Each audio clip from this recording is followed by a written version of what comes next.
The fifth dimension is not a physical place, but an expanded state of consciousness reached through the elevation of the heart. It is a frequency of love, neutrality, and unity. Humanity is called to this transition, and celestial forces are already supporting us in making the leap. Their help is silent, constant, luminous, and it guides us in the profound learning of love that asks nothing in return.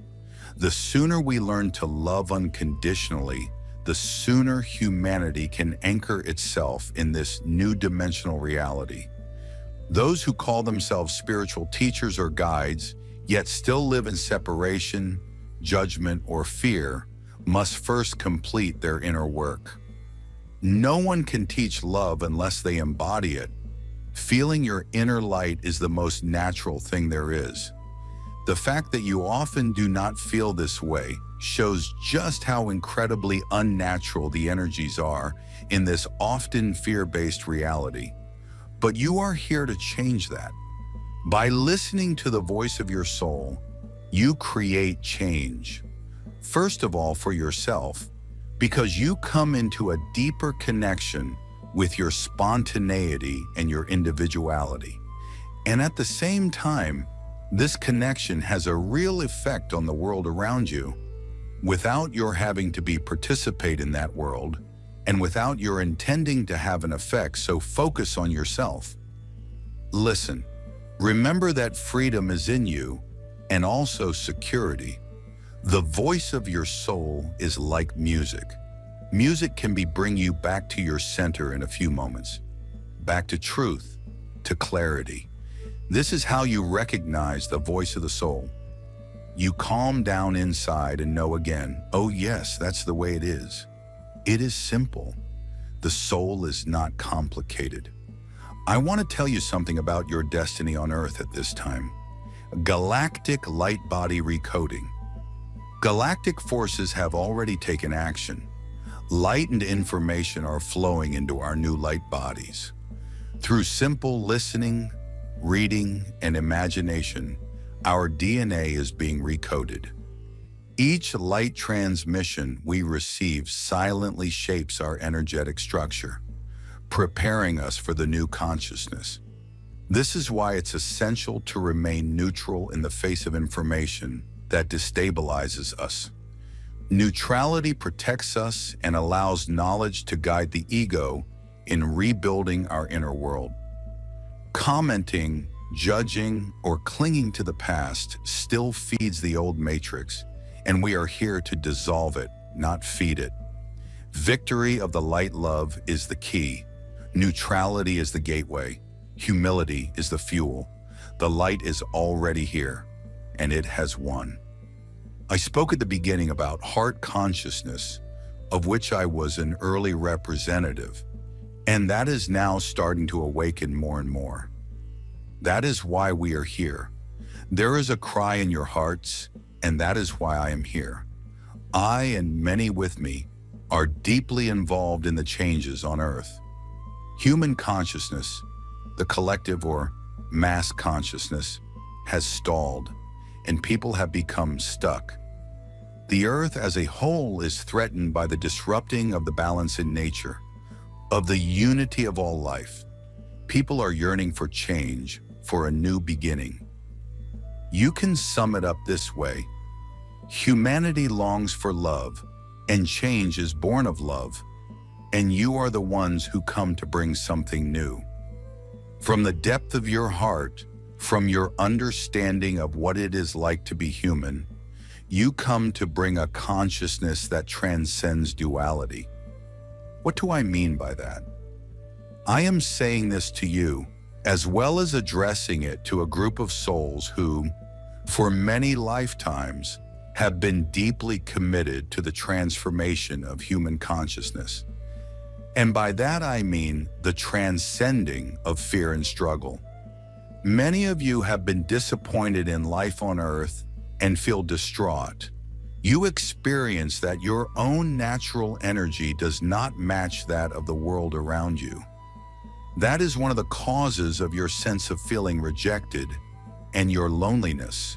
your feeling of not belonging and not fitting in, your sense of being different. But it is from that place you are able to judge this worldly reality, which is exactly what you did. Every experience we've ever had began in our imagination.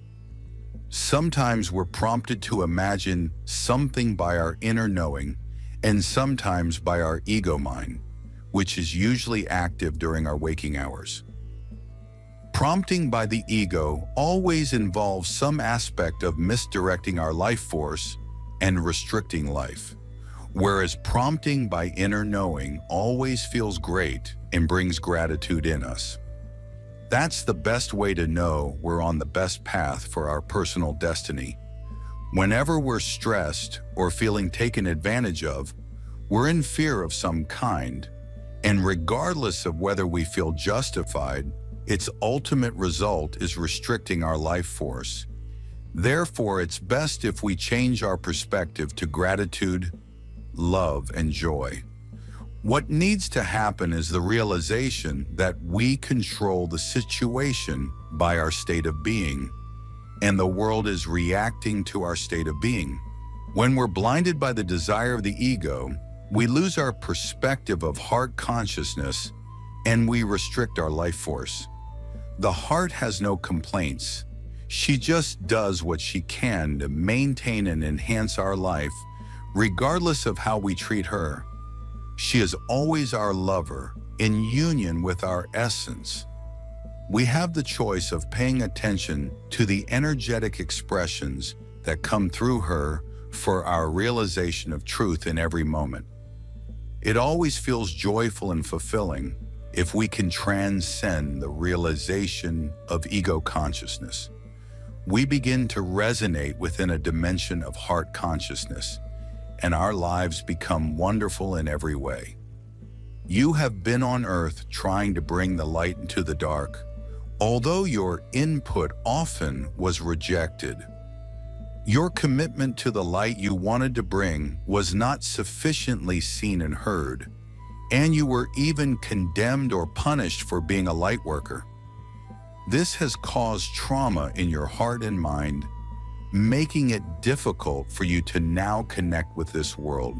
I speak to those who feel and experience this trauma and who are struggling to spread their wings, to truly feel their inspiration and to follow it on earth. This is a time of much-needed change.